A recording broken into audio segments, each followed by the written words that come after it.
हरियर हरियर पीपल की गछिया बहेला पुरवा बयार कगवा बोलना।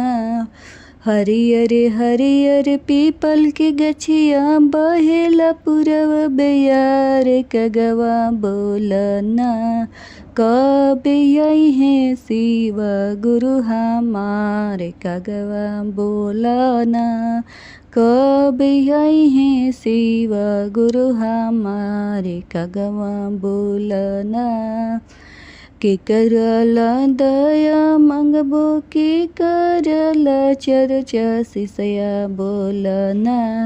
के करा लागी दया मंगबो के करा लागी चर्चा शिष्या बोलना।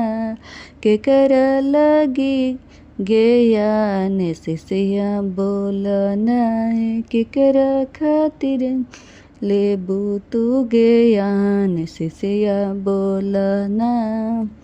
स्वामी खातिर दया मंगबो बेटा खातिर चर्चा शिव गुरु सोनीना।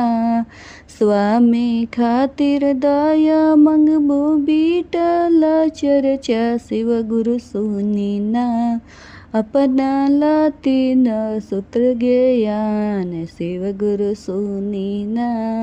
अपना लाती न सूत्र ज्ञान शिव गुरु सोनीना। हरियर हरियर पीपल के गछिया बहेला पुरवा बयार कगवा बोलना। हरियर हरियर पीपल के गछिया बहेला पुरवा बयार कगवा बोलना।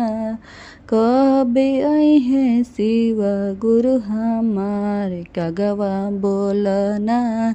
कब आई है शिव गुरु हमारे कगवा बोलना।